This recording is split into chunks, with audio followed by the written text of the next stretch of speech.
Hello everyone, সকলে কেমন আছো? আশা করি সকলে খুব ভালো আছো। আমিও খুব ভালো আছি। তো আমি একটা আজকে তোমাদের সাথে আমার ব্যক্তিগত তোমাদের সাথে আলোচনা করার জন্য এলাম। আমি বুঝতে পারছি না, এই জন্য তোমাদের সাথে শেয়ার করছি যাতে তোমরা আমাকে ব্যাপারটা বুঝিয়ে দাও। আমি এই এআই ব্যাপারটা আমি এখনও পর্যন্ত কিছু বুঝে উঠতে পারিনি।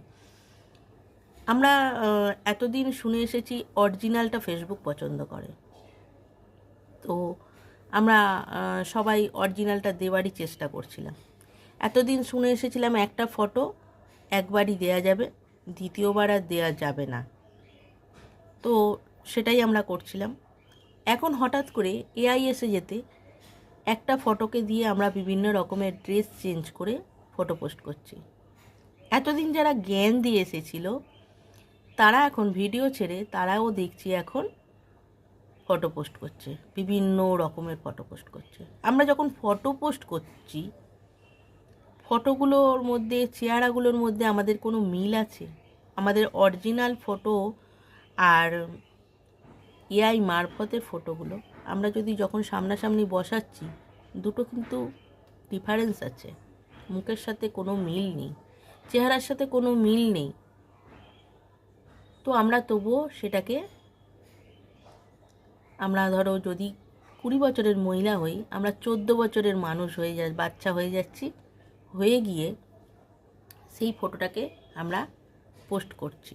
অবশ্যই ভালো লাগে সবারই, মানে বয়সটা কমে গেলে সবারই, সেটা আমারও তাই, আমার ক্ষেত্রেও তাই হয়। বয়সটা কমে গেলে সবারই ভালো লাগে। তো আমরা যখন ভিডিওগুলো করছি, ভিডিওগুলোর মধ্যেও আমাদের মধ্যে যে চেহারার মিল নেই, বা আমরা যখন ঘোড়ার পিঠে উঠছি তখন কিভাবে ঘোড়ার পিঠে উঠছি, পেছন দিক থেকে এরমভাবে কে ওঠে ভাই ঘোড়ার পিঠে? বা আমরা যখন প্লেনে উঠছি, হামাগুড়ি দিয়ে উঠছি, এরমভাবে কে প্লেনে ওঠে ভাই? আমি তো কোনো দিন দেখিনি, যদিও আমি কোনো দিন উঠিনি, কিন্তু ঘোড়ায় উঠেছি বা চৌড়ি গাড়িতে উঠেছি। কেননা আমরা ঘুরতে গেলাম, সিমলা টিমলাতে ঘুরতে গিয়েছিলাম, তখন উঠেছিলাম, তো সেই জন্য আমি বলতে পারলাম।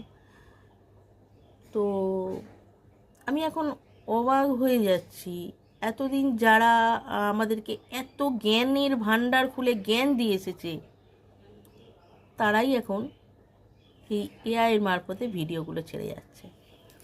এতদিন যারা বলে এসেছে মিউজিক দিয়ে ভিডিও ছাড়া যাবে না, তারাই এখন দেখছি বেশি বেশি মিউজিক ভিডিও করছে। এতদিন সবাই বলে এসেছে তুমি তোমার